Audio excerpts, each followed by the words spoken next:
In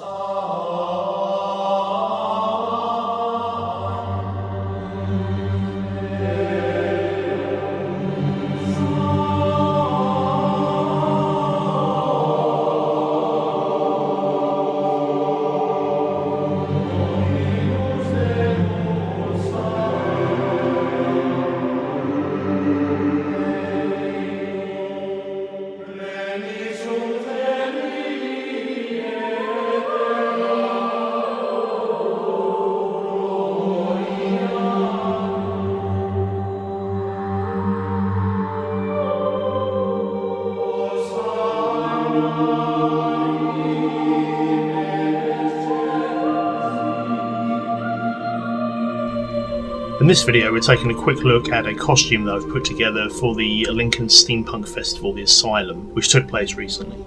Now this is a tech priest from the Warhammer 40,000 setting, but I wanted to give it a steampunk twist. A big thing in steampunk is sort of making retro-futuristic versions of modern sci-fi properties.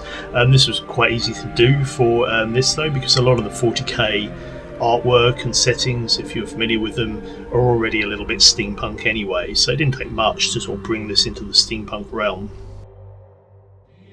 Now this is actually a modification of a previous costume that I had in 2023, so this is sort of like version 2.0 to the Tech Priest. Here's the original version that you can see here, and as you can see I've made some changes. Primarily the face is different.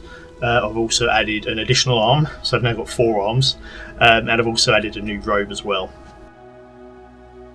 This year a couple of my companions were also doing 40k costumes, so here we are together. So I'm a tech priest, as I've mentioned, but we also have a Imperial Inquisitor in the middle, and we also have a Commissar as well. So we've all had good fun putting these costumes together in the last sort of 6 months to a year in preparation for the festival.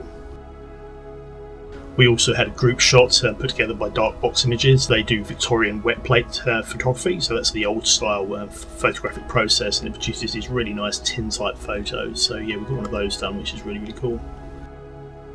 So the main addition to the costume this year was an additional arm, and what I wanted to do for that was to actually disguise my arm inside a robotic arm. So to that end, what I did was actually make a foam fake arm which would sit underneath the robe, and then I could disguise my arm in this robotic arm as well, and so this could be puppeteered effectively by my arm. And this actually worked quite well. A lot of people were fooled by the fake arm that I had, and were quite shocked when the robot arm started moving. So this is just made from foam.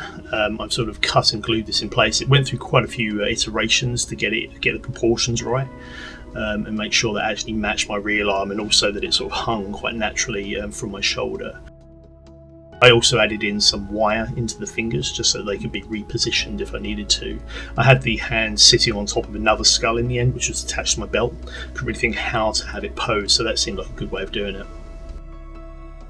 So as I said, the main change to this costume is to add an additional robotic arm. The idea of the tech priests is that they're constantly replacing parts of their bodies with technology, and so I thought it was quite cool if I added an additional limb every time I brought the costume out. The way I put this together was to actually sacrifice a Hoover that I had in the workshop. It's like a bagless vacuum cleaner, and I find that these things are actually really good for making sci-fi props and sculptures. I used one in this retro robot that I made a few years ago. It made a really good torso for the piece, and so I've always sort of looked to these for the basis for sort of slightly larger sci-fi props. So to that end, what I've effectively done is put my arm through the bagless vacuum cleaner and added a handle in the inside. There's also a bearing in there to allow the interior to swivel. And what I've done is to build up a sort of robotic grabby claw type device, and this is made out of pipework, so I've got some plumbing parts in there. I've got some resin cast pieces from previous projects, some cabling, and the hand itself is made of wood, as you can see. I've also added additional sort of sci-fi bits and pieces to this just to give it an industrial look. Plenty of cabling really helps. These hoses are actually quite old. I had them on a previous mask, but when I put the mask on one year I realised that the rubber had actually started rotting and falling apart, so I couldn't use them for the ventilation system in my mask, but they were quite useful for this. So once I had this all put together, I gave it a paint job, and as you can see it's actually quite brightly coloured, but what I wanted to do was to weather that down quite considerably. And in order to do that, what I did was to paint it with spray paints initially, just some silver, brown and red on there. And then I covered it in oil paints and some black airbrushed shading in there as well. I think that came out quite well actually. It was a bit heavy, unfortunately. The whole costume, I'm carrying a big staff in one hand and this robot hand on my other arm. So this was quite a difficult costume to wear just because of the weight of all the stuff that I had attached to me. But luckily everything went okay. It was, like I said, just a little bit tiring. Something that you also see on Warhammer 40,000 models and in artwork is purity seals, and these are effectively like blessings which are held onto the costume with wax seals. So what I did was to sculpt up a purity seal in monster clay and make a mould, and then cast up some resin copies of that. And for the actual piece of fabric, what I did was ask ChatGPT to write me a prayer to the machine god. I thought it was quite appropriate for a machine to write that, and that's where the text came from. And what I did was to print this out on printable fabric, which is something you can buy on Amazon. And that's how these were put together, and they're just sort of another piece of 40k iconography.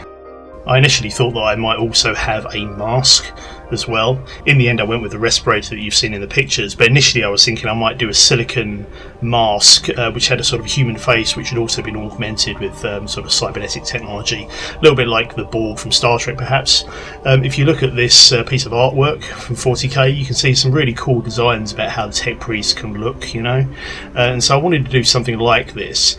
But after a while, I'd come up with some ideas that you can see here, but I started to think that it wouldn't really work. The reason being is my head has to fit in this, and the way I'd constructed it was as if it were a helmet, so that naturally meant that the face was larger than my own, and I think proportionally it probably wouldn't have looked quite right, even though a lot of it would have been hidden by the hood.